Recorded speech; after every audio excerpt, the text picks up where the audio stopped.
Muy bien, pues vamos a comenzar. Buenas tardes a todos y bienvenidos a la presentación del libro Ludwig, Humor, Genio y Corazón, que organiza la Fundación Cultural Ángel Herrera Oria y que acoge la Universidad CEU San Pablo en esta aula magna. Mi agradecimiento personal y supongo que también en nombre de los que esta tarde presentamos el libro a la Fundación Cultural Ángel Herrera Oria por haber acogido este acto y a su director Fernando Lostao por la confianza de sentarnos esta tarde en esta mesa para conversar sobre Beethoven, sobre el libro y sobre música y en particular sobre música clásica. Me acompañan esta tarde en la mesa, se sientan conmigo Pablo Gutiérrez Carreras, director del Campus Live de la Universidad de San Pablo. Buenas tardes, Pablo. Buenas tardes. Y además de director del Campus Live, músico. Aficionado, músico bueno, aficionado. Pero músico, al fin y al cabo. Muy bien. Y por supuesto, Abigail Jariño, autora de este ensayo. Buenas tardes. Muchísimas gracias por acompañarnos. Bueno, de Abigail sí que diré algo más, ya que al contrario que Pablo y que yo, pues es la protagonista esta tarde por haber escrito este ensayo. Hay dos grandes protagonistas esta tarde y son Abigail y Beethoven. Pablo y yo realmente estamos de escuderos para dar un poco de juego en esta presentación y también hacerle algunas preguntas que tenemos, que nos ha suscitado la lectura de este libro a Abigail, pero ni mucho menos somos los protagonistas. Abigail es profesora e investigadora de esta universidad, de la Universidad de San Pablo, desde hace más de una década en el grado de Psicología. Además es doctorada cum laude por la Universidad de San Pablo con precisamente la tesis que luego ha dado lugar, bien es cierto que con otro tono y para otro público como debe ser, a este ensayo que presentamos esta tarde con la tesis Psicobiografía del músico Ludwig van Beethoven mediante el modelo de los 3 niveles de personalidad de McAdams. Yo tengo mucho interés después en preguntarte sobre esta metodología, que es una metodología muy poco estudiada y muy poco puesta en práctica en nuestro país, pero también una metodología que ha dado lugar no solo a esta tesis, sino a este interesante libro que luego vamos a comentar. Y bueno, además de su faceta de profesora, de doctora e investigadora, también es divulgadora de temas de psicología y de música en sus múltiples canales, en medios sociales y también músico en sí mismo, como Pablo. Exactamente. En mi caso, que me ha suscitado la lectura, pero también haciendo una lectura algo más general, una introducción un poco más general sobre el tema de este libro, ya no solo Beethoven, sino la música y la presencia de la música en el ámbito educativo, porque no podemos olvidar que estamos en una universidad y en concreto también en el ámbito editorial. Bueno, yo, como habrán visto los carteles, soy director del grado de Humanidades de esta universidad. Y el hecho de que un humanista se siente en esta mesa para presentar este libro en frío, puede parecer sospechoso, y ahora me explicaré. Realmente, y esto lo saben porque es el dicho popular, un humanista es maestro de todo y oficial de nada. Sabe de muchas cosas, pero no acaba de profundizar en ninguna de las disciplinas. El caso es que esto se aplica a todas las disciplinas, menos a la música. En nuestro país, la música no entra a formar parte en general, del programa formativo de las humanidades en las universidades. Brilla por su ausencia. Pero no es extraño, puesto que en nuestros colegios y en nuestros institutos, educación primaria y secundaria en general, no los propios docentes, pero sí el sistema educativo le da poca importancia a la música, muy poca importancia a la música. Por lo tanto, ser humanista en este país y en torno a la música en realidad puede decir poco, a no ser que uno tenga un interés muy particular a la música. Por desgracia, en este país hay que aclarar, y yo así lo aclaraba en redes sociales cuando anunciaba la presentación de este libro, decía, bueno, para todos aquellos que seáis humanistas y además os interese la música, como diciendo, aquí en este país parece que hay que aclararlo, ¿no?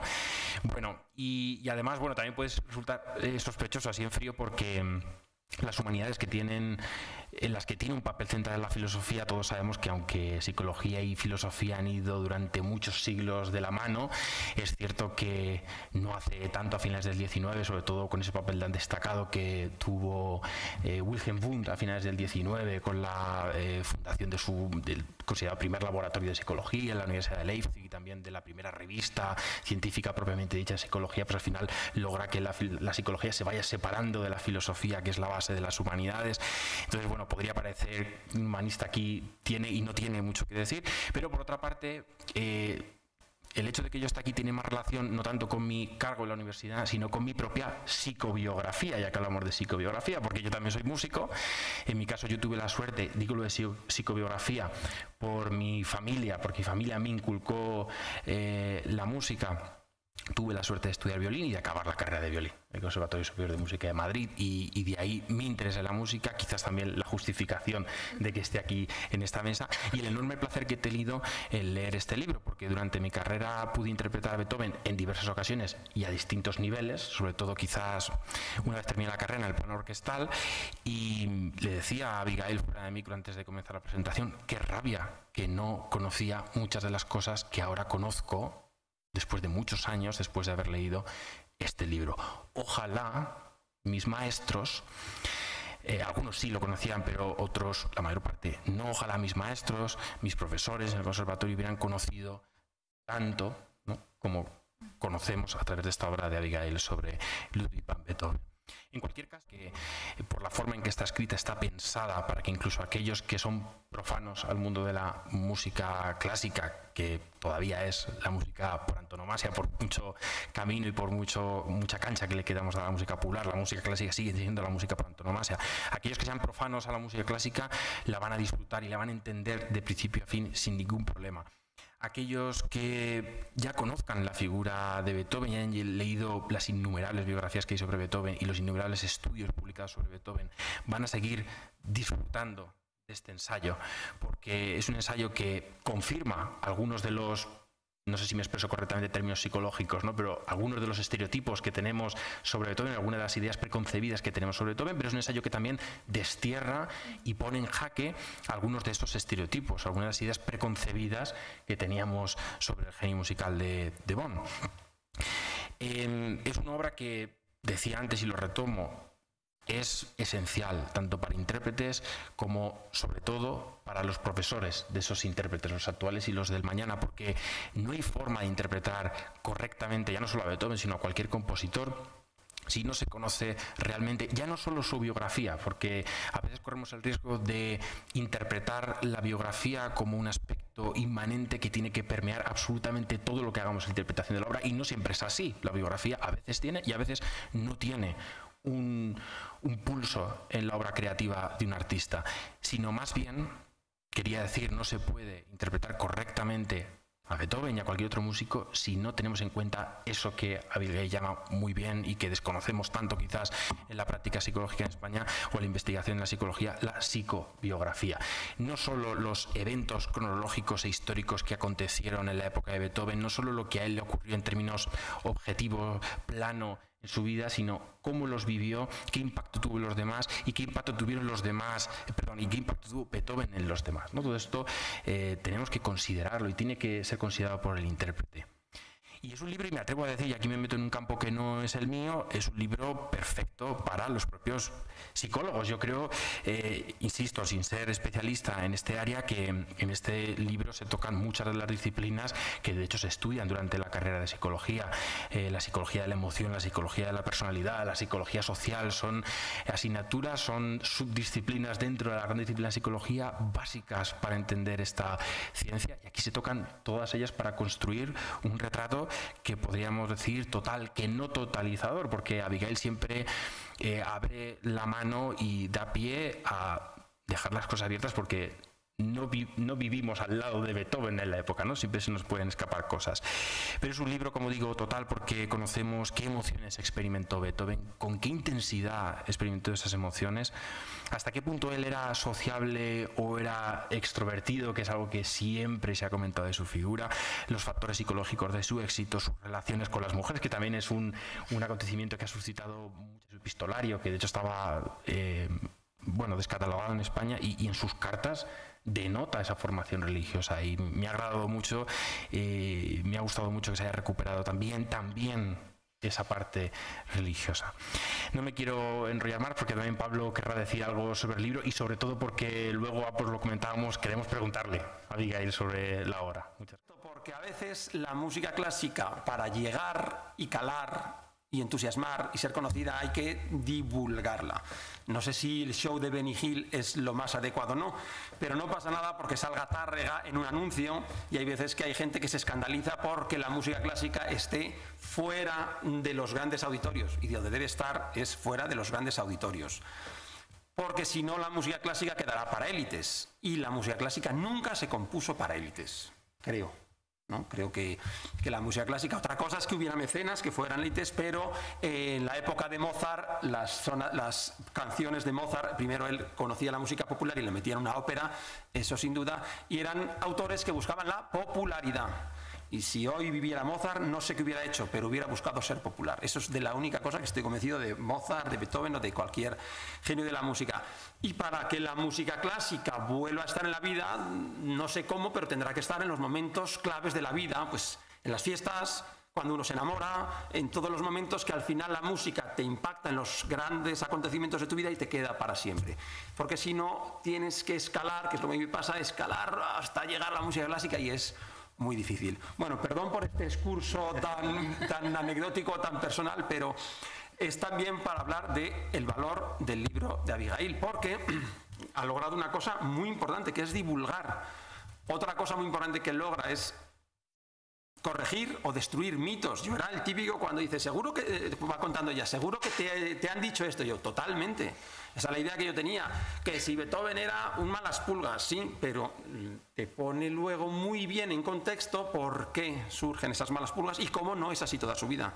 Y cómo es reactivo en algunos momentos, pero en otros tiene una sensibilidad a flor de piel que vuelca sobre los demás. Bueno, es muy interesante en eso.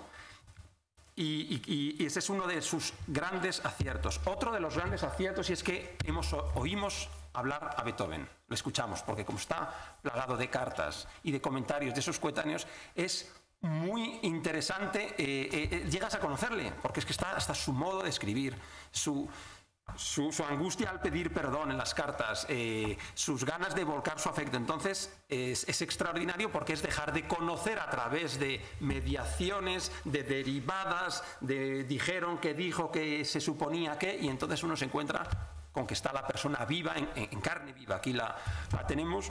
Esto es otro de los grandísimos aciertos del libro.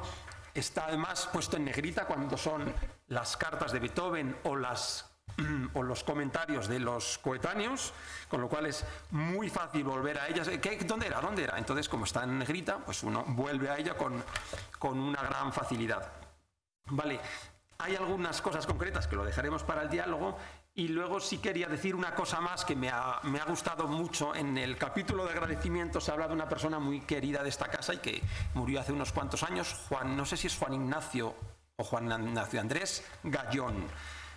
Quería comenzar mis agradecimientos mencionando a Juan Ignacio Gallón. Bueno, Juan Ignacio Gallón es una persona que fue antiguo alumno de esta universidad y donó todo lo que había sido el objeto casi de su vida, que era coleccionar memorabilia de Beethoven. Entonces lo donó toda esta universidad, y hay toda una habitación que tenemos lleno de libros, partituras, monedas, sellos, estampas, platos, llaveros, todo lo que durante 70 y tantos años fue él coleccionando, y lo donó al CEU. Y una de las cláusulas que puso es, hombre, que el CEU continuara honrando la memoria de Beethoven. Entonces, es que qué cosa mejor que Abigail durante varios años haya hecho esta investigación, y el mérito de destilar toda una investigación sesuda de tesis doctoral en un libro accesible a todo el mundo, que puede servir, como decía Fernando, para un profesor, pero para cualquier entusiasta de la música, de Beethoven o de la psicología. Y no me meteré más en lo que ha dicho Fernando, porque lo ha explicado muy bien, que es que hay una serie de conceptos que no aburren, que dice, paréntesis, cuento esto que se dice en psicología para que entendamos ahora Beethoven. Y son muy breves, pero nos ayudan a poner en contexto las tensiones de todo ser humano normal para entender mejor a Beethoven. Entonces, bueno, yo creo que es una maravilla del libro. Me consta que el esfuerzo ha tenido que ser enorme, porque de una tesis doctoral convertirlo a esto es algo asombroso. Y por otra parte, porque los editores, en cuanto oyen la palabra tesis doctoral, se echan a temblar y no, porque no me toque a mí, porque las tesis doctoral son muy difíciles de leer. En cambio, este es un libro que tiene una extensión extraordinariamente asequible, 186 páginas me parece, o sea, chapó. sacó. Otro editor me decía, a partir de las 300 hay editores que no quieren saber nada. Y dice, porque no los lee la gente. Puedes comprarlo, pero leerlo ya es otra cosa. Y poco más. De nuevo, darle las gracias a Xavi, darle las gracias a Fernando por compartir mesa. Tendrá que ser la última, ¿eh? Si no tendré que hablar yo. No, es broma. Gracias por todo, Fernando. Gracias, Xavi. Y a todos ustedes, pues gracias por estar, acompañarnos. Y ahora lo que deseamos es oírte. Bueno, pues mira, una cosa que voy a decir, escuchándoos, es que estaba pensando qué bonito es esto de las presentaciones de libros, porque ya he hecho varias y todas son siempre distintas, porque depende tanto de la gente que te acompaña, ¿no? De la perspectiva que cada uno tiene, que me parece una maravilla. O sea, una persona podría venir a cada una de las presentaciones de este libro y seguir aprendiendo algo distinto. O sea, que muchas gracias, porque es que me está encantando la introducción. Bueno, pues yo estoy abierta a lo que me queráis comentar. Cuando me contaste acerca del libro, me lo diste a finales del verano pasado y me enteré de que era fruto de una tesis, efectivamente lo primero que pensé fue lo mismo que Pablo estaba comentando antes. Ya veremos cómo está escrito esto, porque una tesis de psicología, hasta qué punto voy a entenderlo yo, que procedo de las ciencias sociales o de las artes y humanidades y no de las ciencias experimentales. Y sin embargo empecé a leerlo y me sorprendió muchísimo. Y la primera pregunta que me surgió es, ¿cómo haces para, de una tesis que además está muy bien realizada, porque para eso tuvo la máxima calificación, de pronto sacar un libro de, pues esto no llega a las 200 páginas, o un libro de 200 páginas, y además en un tono facilísimo de leer, porque me lo leí en 2 tardes y porque me interrumpieron, pero si no, en una tarde te lo puedes liquidar el libro, ¿no? ¿Cómo haces para procesar esto y que te salga un libro asequible para todos los públicos? Bueno, ¿cómo hago eso? Cuéntanos el secreto. Pues, bueno, yo creo que una de las explicaciones o de las ventajas quizá que tengo para poder hacer eso es haber dado clase, porque cuando das clase tienes que simplificar mucho, ¿no? O sea, tienes que hacer mucha síntesis de la complejidad a veces de las teorías, ¿no? Y los alumnos te piden más ejemplos y está tu cabeza tratando otra vez de formular. Entonces yo creo que eso es una de las razones, ¿no? Yo tenía efectivamente una tesis con muchísimo contenido, con un montón de cosas muy técnicas, pero yo pensaba, ¿yo esto cómo se lo contaría a una persona que no sabe de psicología? ¿Cómo se lo cuento a una persona que, bueno, le interesa Beethoven, pero tampoco, ¿no? O sea, ¿cómo hago? Entonces, casi era imaginarme contarlo en clase, ¿no? O contárselo a una persona de a pie. De hecho, me suele pasar mucho que la gente que me conoce muy directamente me dice, cuando leo el libro es como si me estuvieras hablando. O sea, yo te oigo hablar, porque hablas así. Es exactamente igual. Es verdad que si lees la tesis y luego ves el libro está muy cambiado, incluso hasta la manera de hacer los capítulos, ¿no? O sea, no tiene nada que ver. Yo trataba, claro, en la tesis vas explicando las teorías por un lado, cómo has hecho para buscar las fuentes, cómo haces luego para analizar, etcétera, ¿no? Y aquí, claro, cojo todos mis resultados, que son unas cuantas páginas, pero lo pongo de manera que ayuda a una persona, ¿no? Como a juntar las piezas del puzzle, ¿no? De un ser humano. Es muy complicado, ¿eh? O sea, me llevó bastante tiempo, pero sí, yo creo que es eso, ¿no? O sea, es todo el trabajo de ser docente, seguramente. Pasando a temas un poquito más serios o técnicos, pero fundamentales para entender el ensayo y también entender tu trabajo de investigación. Hay varias palabras claves en el título, una de las cuales es psicobiografía, y me he hartado de decirlo además durante la presentación, y luego además en el título de tu tesis, en relación a esto de la psicobiografía, dices modelo de los 3 niveles de personalidad de McAdams. Cuéntanos acerca de esta metodología para que se entienda el marco en el que se escribe este ensayo y la novedad del ensayo, por supuesto, porque biografías de Beethoven hay por un tubo. Claro, claro. Bueno, la psicobiografía, que efectivamente en España no se conoce o no se hace, es sencillamente un método de indagación de la personalidad. Hay autores, de hecho McAdams es uno de los que dice que lo que tratamos de hacer desde la psicobiografía es dar coherencia a una historia de vida utilizando las teorías psicológicas, la teoría de la personalidad, la teoría del desarrollo. Tiene una serie de pasos, que es, bueno, pues escoges a un sujeto que ni le tienes mucha admiración ni tampoco le aborreces demasiado, porque eso también hace que influyas excesivamente, ¿no? En tu propio manejo del trabajo. Haces una selección de fuentes, haces una selección del contenido de esas fuentes, escoges unas teorías, o sea, hay unos pasos concretos. Esto en España, curiosamente, no se hace. En Estados Unidos es muy común hacerlo, en Sudáfrica, por la razón que se ha desarrollado muchísimo. Y luego, el modelo de los 3 niveles de personalidad de McAdams es un modelo de personalidad muy global que plantea que hay muchas teorías de personalidad, pero que unas se centran solamente en los rasgos, otras se centran solamente en la forma de relacionarse, otras se centran solamente en los valores, y él dice, bueno, vamos a intentar integrar esto y plantear que a la persona, para conocerla, al menos hay que entrar por 3 niveles. El primero es qué es lo que yo suelo hacer en el día a día, o sea, las características mías habituales de personalidad, que son los rasgos. En segundo lugar, qué es lo que, bueno, ahí es un cajón bastante más grande, ¿no? Pero es un poco cómo me adapto yo en el día a día en relación con cómo me vinculo con las personas, cómo manejo mis emociones, qué objetivos tengo. Es un nivel, además, aparte de más complejo, más variable. Y luego un tercer punto sería, un tercer nivel es cómo yo me voy construyendo mi propia historia, o sea, cómo yo me estoy comprendiendo a mí mismo y lo estoy contando hacia afuera y me lo estoy contando a mí. Entonces, si yo entro por esos 3 niveles que son muy amplios, mucho más amplios de lo que a lo mejor pueda parecer, me voy a hacer una idea bastante completa de lo que es una persona. Yo sigo preguntando, pero tú deberías, Pablo, cortarme en cualquier momento para hacer tu pregunta o 2 preguntas. Y igual digo, para los que nos acompañéis esta tarde, con total libertad, levantad la mano para preguntar lo que queráis, que no solo sean nuestras preguntas. Pues yo si quieres, sí, no tengo muchísimas, pero 2 sí, y te voy a hacer una.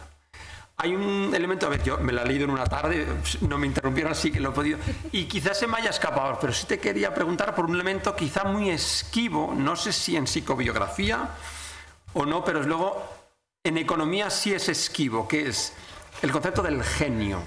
Porque hay un manual famoso de economía que dice en el trabajo del genio o el aporte genial no es susceptible de ser considerado trabajo porque no lo puedes exigir, no lo puedes remunerar. Está claro, Einstein pues era un señor que trabajaba en patentes y en sus tiempos libres descubrió la teoría especial de la relatividad, en sus tiempos libres, pero él trabajaba en patentes en su vida.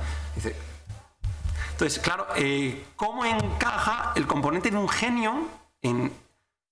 O sea, ser genial conlleva lo que a veces es un mito, ser un tío raro? Claro. Bueno, las psicobiografías normalmente es verdad que se hacen a artistas, porque ya llama esa atención, ¿no? la genialidad de algunos. Se hace también a políticos, se hace a gente, ¿no?, como muy destacada en la historia.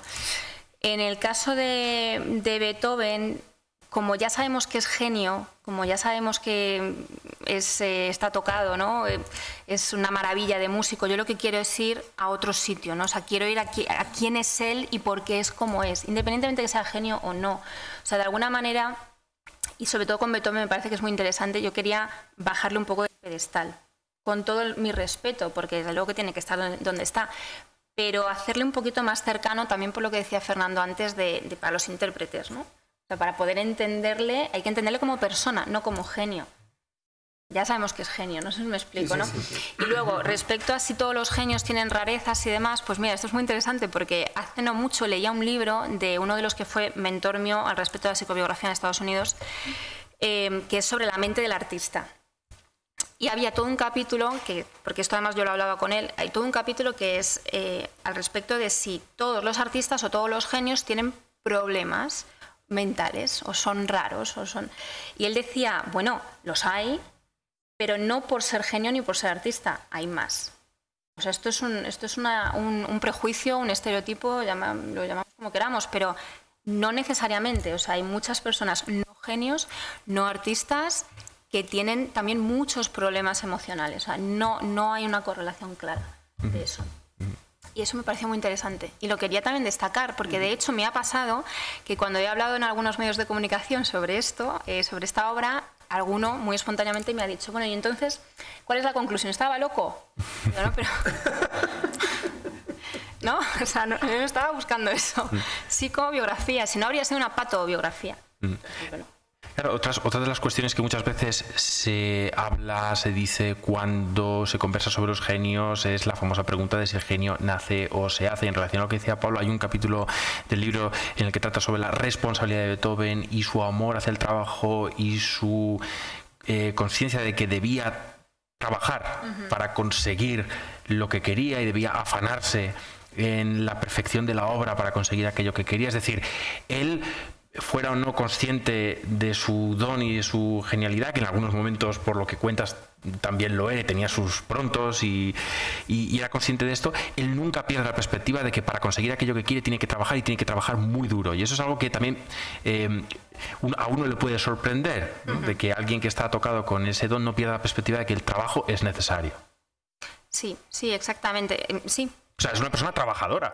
Es muy trabajadora. O sea, a mí eso me llamaba la atención, no porque me impactara y pensase yo antes de todo esto que no lo iba a ser, pero es que queda muy patente en cartas que escribe a otras personas animando, ¿no? Y diciendo, oye, es que esto hay que currárselo, ¿no? O cuando a lo mejor le dicen, bueno, es que pues eso, usted es un genio, ¿no? Usted sabe más. Y él dice, bueno, no me coloques tan arriba, ¿no? O sea, pensar que yo todos los días me estoy preparando esto, todos los días estoy estudiando. De hecho, tiene unas rutinas muy intensas de trabajo. O sea, efectivamente, desde siempre ha sido muy trabajador.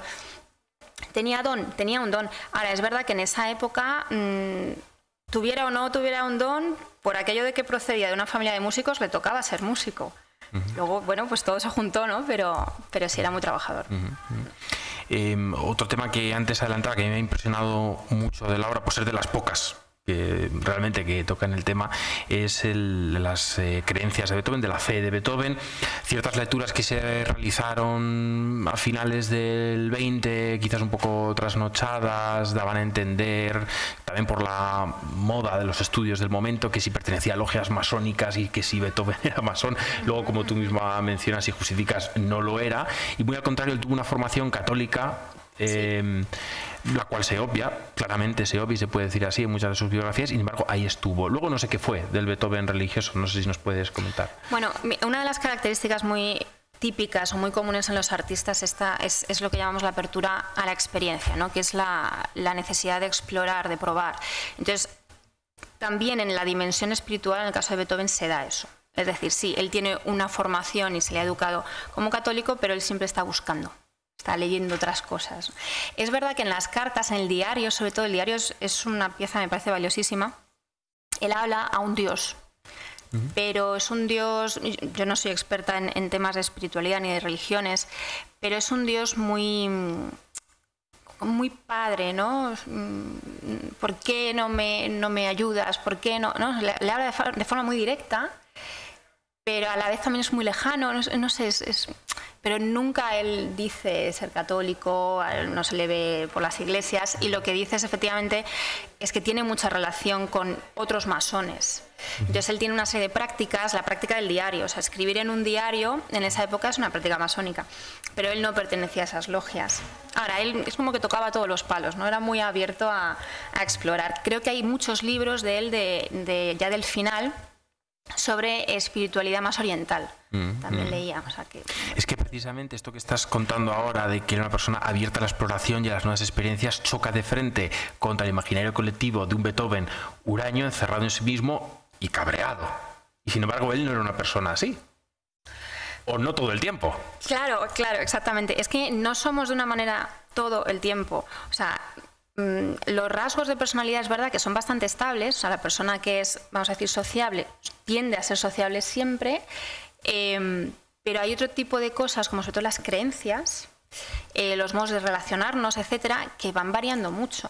Entonces, bueno, y Beethoven, todo el mundo, todos los que estamos aquí sabemos que se fue quedando sordo, entonces esa sordera también le afectó en la manera de comportarse y en la manera de relacionarse. Por tanto, hubo momentos en los que era más huraño, hubo momentos en los que tenía más ganas de socializar, etcétera, etcétera. O sea, que hay cambios, claro que hay cambios. Sí. Tuvo quizás 3 grandes relaciones en su vida familiares, con su padre, que podríamos decir que fue negativa por el trato que le dispensó desde que era pequeño. Ya sabemos cómo funcionaba en aquel momento el tema de los niños prodigios, y el caso de Mozart también es paradigmático por la prensa que se le ha dado también en la cinematografía y en el estereotipo colectivo. Su madre, sin embargo, parece ser que fue para él una relación añorada y recordada con mucho cariño. Ahora a ver si nos puedes hablar de esto. Y luego una relación de la que tengo mucha curiosidad, porque incluso, si no recuerdo mal, hay una película basada precisamente en esta relación, en el que cobra mucha importancia esta relación, que es la de Beethoven con su sobrino, al que quería una barbaridad. Sí. Vale, bueno, la relación con el padre es un poco complicada. Tampoco me gustaría que quedase como que la relación de Beethoven con su padre era algo excepcional de la época, porque eso a veces nos pasa, ¿no? Que lo descontextualizamos mucho y de hecho yo recuerdo en Bonn, cuando estuve allí en la casa de Beethoven investigando, yo oía por la ventana como había guías turísticos hablando de la historia de Beethoven y lo ponían como ese niño maltratado que había salido de las cenizas y se había convertido en el gran héroe. A ver, en esa época no había educación emocional, nadie formaba a los padres y ahí los padres pegaban, los padres maltrataban. O sea, no es excepcional de Beethoven. Ahora, es verdad que también se sabe y se ve en algunas cartas y en algunos testimonios que Beethoven se quedaba muy a gusto cuando estaba solo en casa. Estaba deseando quedarse solo para tocar, para hacer lo suyo, ¿no? O sea, no era una relación cómoda. Pero también hubo sus momentos buenos, que el padre de Beethoven también lo acompañaba y lo llevaba y tocaban, sobre todo en verano, tocaban juntos, o sea, hay de todo. Con la madre fallece cuando él es joven. Entonces también hay que tener en cuenta que cuando una persona, en este caso tu madre, ¿no?, fallece y tú eres bastante joven, tiendes a idealizarla. ¿Se llevaban mejor? Sí. La madre era un poquito, vamos a decir, un poco más emocional, ¿no? Entonces más afectuosa, tuvo otro tipo de relación con Beethoven y Beethoven la recuerda así, hasta a veces la recuerda como amiga. Pero bueno, yo creo que eso parte más de una idealización de haber perdido a la madre cuando él era joven. Y luego en el caso del sobrino, bueno, esta relación es muy complicada. Es complicada porque hay que entender por una parte que él está hecho a ser el responsable de la familia. Él tiene hermanos pequeños, pierde, como decíamos, a su madre. Su padre no es padre de familia, no es cabeza de familia, falla bastante, entonces él acaba como asumiendo este papel fundamental en casa. Esto lo va llevando a todas las áreas de su vida y cuando llega el momento de hacerse cargo del sobrino se pone, vamos, como el más responsable de los padres existentes en el mundo. A eso le sumas que tenía un gran deseo de tener familia, un gran deseo de ser padre, pues claro, vuelca más todavía, ¿no? Y el sobrino cuando él lo acoge también es muy jovencito y está muy necesitado y está muy perdido. Entonces, bueno, se genera ahí... Es una relación intensa. Sobre todo lo bonito es eso, el ir complementando con los propios textos, ¿no? Con todas esas cartas que hemos recogido, que he recogido, con los testimonios, con el diario. El diario de verdad que es que me parece una joya. El diario lo tuve que leer tantas veces para darme cuenta de lo valioso que era. Un tema, perdón, Fernando, sí, que apuntas, que creo que es muy interesante, la relación con sus maestros musicales, con Haydn, por ejemplo, y a lo mejor con Mozart podrías extenderlo porque no lo... Pero... Es que a Mozart no lo conoció. O sea, esto es una leyenda. Es verdad que hubo unos años que coincidieron en el tiempo, en la historia, pero no... En principio no se conocieron. Lo último que yo he leído, lo último que he escuchado, además en un congreso muy interesante sobre Beethoven, es que el primer viaje que hace a Viena, él hace 2 viajes a Viena. El primero regresa porque su madre está a punto de fallecer y en el segundo ya permanece. Pues en ese primer viaje está más tiempo de lo que a priori se pensaba. Por tanto, hemos empezado a deducir que quizá, bueno, se vieron, hubo más oportunidad de que se vieran, pero no hay realmente nada, testimonios fidedignos, ¿no? Que digas... se vieron y Mozart le dijo esto a Beethoven. No. Le tenía mucha admiración, eso sí, sabía de su trabajo. Con Haydn sí que es verdad que estuvo trabajando. Haydn fue uno de los profesores. A ver, Beethoven, por una parte es verdad que era muy respetuoso y admiraba mucho a sus profesores y los hacía caso en parte, pero por la otra pues tenía una necesidad bastante grande e intensa de ser él y de mostrar lo que él sabía, pues lo que decíamos antes, la apertura, ¿no? De explorar, de probar, de improvisar cuando era muy jovencito, que es tiempo de hacer ejercicios, ¿no? Al teclado, de practicar lo que otros han hecho, ¿no? Y Beethoven ya quería explorar de más. Entonces, con Haydn, que se apreciaron mucho, por ejemplo, pues hubo sus más y sus menos, hasta que ya lo dejaron. Ya Beethoven se marchó, porque él veía que no le aportaba más. Su relación con los maestros y su relación también con las mujeres, el testimonio quizás o el hecho tanto de vida y obra más importante, en el que podemos comprobar hasta qué punto le importaban y la respetaban, fue cuando, bueno, todos conocemos la sonata Kreutzer, aunque solo sea por la obra literaria de Tolstoy, y por el recuerdo de esos acordes iniciales en la sonata Kreutzer, pero la sonata Kreutzer se denomina así por pura casualidad, entre comillas, porque en realidad había sido dedicada a otro gran violinista de la época, a George Priesttown, y no a Kreutzer, al propio Rudolf Kreutzer. Pero terminada la primera interpretación de la obra, Priesttown hace un comentario suez sobre una de las amigas de Beethoven. Beethoven se cabrea y dice, pues quitamos la dedicatoria de la obra a ti, y se la dedicó y se la terminó dedicando a Kreutzer, que por otro lado Kreutzer nunca interpretó la obra porque decía que era imposible de interpretar, ¿no? Hasta ese punto la técnica de aquel momento violinística pues tenía sus limitaciones.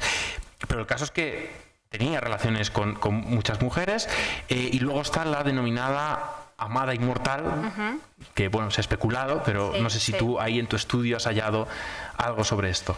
Bueno, sí, el tema de la amada inmortal, yo creo que nunca vamos a llegar a saber quién fue, y ya vamos a tener que aceptarlo, porque hay mucha pelea, hay como dos equipos, ¿no? El equipo americano y el equipo alemán, y están siempre enfrentados, hablan siempre de dos mujeres. Bueno, por tema de fechas, por tema de posibles, sí, sobre todo por posibles fechas, ¿no? Que coincidan en el tiempo. Cualquiera de las dos podría ser. Yo me inclino por una de ellas porque lo último que salió habla de ella más. Pero bueno, la relación en cualquier caso, si es la de la mujer que yo mencioné ahí, que es Josephine, pues desde luego es muy intensa, ¿no? Y para él es muy doloroso ese final, tanto que de hecho él plantea que a partir de ese momento ya no va a tener a otra mujer. O sea, asume que si no es ella, ya no va a haber otra, no va a ser capaz de enamorarse, otra vez no va a ser capaz de tener familia. Y la verdad es que es triste cuando lees a veces en las cartas, ¿no? Cómo se despide de los amigos y dice, saluda a tu mujer y a tu hijo. Yo, por desgracia, no tendré nunca una mujer. Soy padre, porque ya tiene al sobrino, soy padre, pero por desgracia nunca tendré una mujer. O sea, evidentemente le marcó mucho, pues como digo, ¿no? Hasta el punto de ya decidir que ya no iba a haber una mujer para él. No sé si tenemos preguntas en el público sobre la obra, sobre lo que estaba comentando Abigail, sobre el propio Beethoven, sobre la música. Abrimos este espacio también para que preguntéis. Sobre la psicología, por supuesto. Claro. Bueno, el tema de la mujer está ahí también muy reflejado, que aunque había sido ya la Revolución Francesa, pero seguíamos en una sociedad estamental. Y eso fue ¿no?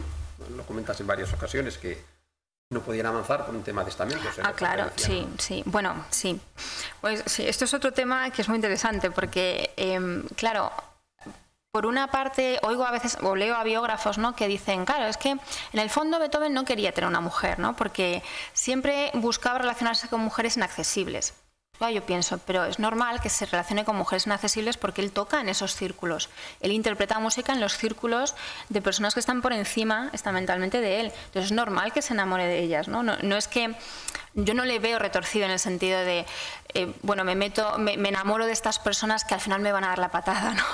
De estas mujeres que me van a dar la patada, entonces voy a asumir que efectivamente no soy merecedor de amor. Bueno, es una teoría, pero yo en cualquier caso, aunque la puedo contemplar, también pienso en esto, ¿no? Que él se mueve en esos círculos. De hecho, claro, está tan acostumbrado a moverse en esos círculos con ese tipo de mujeres que cuando sus hermanos se enamoran de mujeres de su clase, pues es lo peor que han podido hacer, ¿no? Son unos disgustos los que se lleva tremendos. Porque claro, tiene su rigidez.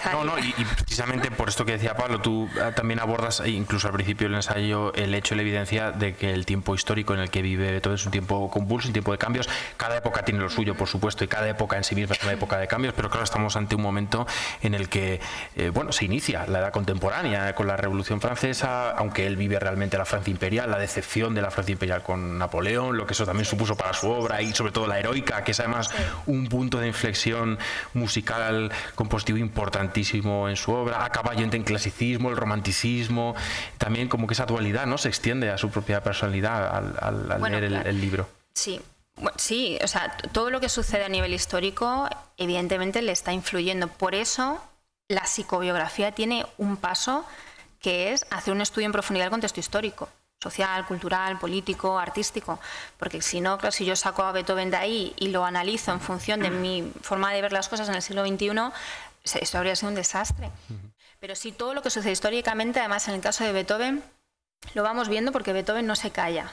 Esto es otra cosa que también hay que comentar. Él cuando va a las tabernas, a los bares, en reuniones sociales, en las casas, él lo dice todo lo que piensa. De hecho, para mí fue un gran esfuerzo a veces entender de qué lado estaba, ¿no? O sea, de qué posición estaba.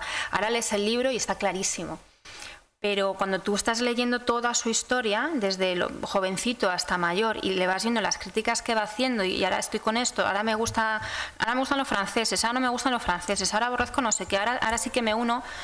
Yo decía, pero este hombre es un veleta, ¿no? A ver cómo lo explico yo psicológicamente. Pero luego ya vas como juntando todas las piezas y vas viendo que en el fondo él siempre cree en una serie de cosas, ¿no? Que se repiten en cada uno de esos movimientos.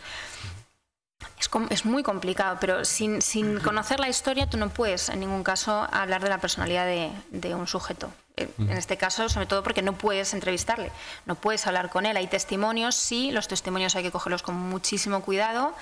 Hay cartas, o sea, es verdad que tenemos mucha suerte. De Beethoven hay más de 3.000 cartas escritas por él, más otras miles escritas para él, ¿no? O sea, tenemos mucha información, si no, pues habría sido todavía más difícil. Copying Beethoven, ¿no? Copying Beethoven. Sí. Pues qué bien que me preguntes esto, porque hace un tiempo hice unos vídeos en YouTube. Hay un canal que yo hice que era La psique de Beethoven y hablaba de las películas, porque la verdad es que es un desastre. No, me quiero decir, al final yo entiendo, ¿no? El que hace la película pues va un poco a lo sensacionalista y sobre todo pues al estereotipo, ¿no? Que decíamos antes, ¿no? Pues si Beethoven era un cascarrabias, pues le ponemos cascarrabias todo el tiempo. Si Beethoven era un impulsivo o de vez en cuando tenía ciertos impulsos, le ponemos impulsivo todo el rato, ¿no? Históricamente es un desastre, ¿no? Porque no hubo nunca una mujer copista, para nada. Que él detestara o se pusiera así con las mujeres tampoco es del todo real. Habría que ver en qué momento de la historia y qué tipo de mujeres, ¿no? Porque sí que es verdad que la manera en la que Beethoven ve a las mujeres cambia según la clase y el momento histórico.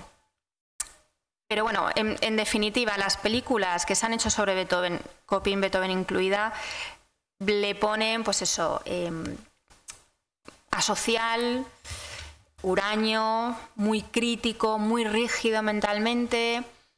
Entonces, eso está, pero no siempre, no son características que sean absolutamente permanentes y estables en Beethoven. Yo creo que si ahora estos directores leyeran el libro, cambiarían algunas cosas. Y luego además tengo una crítica, aprovechando lo del cine, y es que salvo la última película que se ha hecho, que creo que es austríaca, todas solo ponen al Beethoven mayor. Entonces nunca nos muestran el contexto, que es lo que yo intentaba hacer aquí, ¿no? La última, que se llama Louis van Beethoven, que es austríaca. Es esta, ¿verdad? Es esta. Que es esta. Te va poniendo escenas de él de niño, de él de adolescente joven y luego de él de mayor. Entonces, está bastante bien, tiene sus fallos, pero está bastante bien, vas entendiendo muchas más cosas. Pero claro, cuando nos ponen la película de Beethoven, súper sordo, ¿no? Tremendamente sordo ya, que te mira además como desesperado porque no te está entendiendo, que te pide que escribas, que está como nervioso. Es un poco injusto. A mí me resultan injustas las películas. La música clásica, y la pregunta obligada era Ludwig van Beethoven ahora, pero ¿y quién es el siguiente que vas a investigar? ¿Tienes algún músico en mente? Bueno. ¿Quizás otro artista de fuera, español? Ya. ¿No? Pues es verdad que me la están haciendo y lo estoy meditando mucho porque, claro, estos trabajos llevan muchos años y no están bien pagados estos trabajos. Pero, bueno, a mí la música clásica me gusta muchísimo. Yo siempre creo que me he detenido en dos colectivos, en los reyes y reinas, porque mi primer trabajo similar a este fue sobre Juana de Castilla, la que llamaban Juana la Loca, y luego ha sido Beethoven. Entonces, yo creo que el siguiente, si hubiese un siguiente, probablemente sería Elgar, que es un compositor británico, inglés, ¿no? Sí. Que no es tan conocido, es verdad que no es tan conocido, pero hay algo que a mí me llama, ¿no? Esto luego también desde el punto de vista psicológico es interesante, ¿no? ¿Qué ve la autora o qué ve el autor o el investigador en ese personaje que le está llamando, ¿no? Que es, y yo pienso que es una sensación de que a estas personas o personajes históricos se les ha tratado con cierta injusticia. Entonces, por eso inicié con Juana, porque a mí lo de Juana la Loca me chirriaba mucho y me dolía un poco, ¿no? Y luego con Beethoven, porque teniendo la música que tenía, ¿no? Me llamaba mucho la atención que siempre se escucharan estos adjetivos tan negativos, ¿no? Entonces dije, bueno, pues vamos a ver, ¿no? Voy a conocerle yo, en persona, ¿no? Entre comillas, a ver qué pasa. Yo sería Elgar, pienso, sí. Pues muchas gracias. Abigail, muchas gracias. Gracias.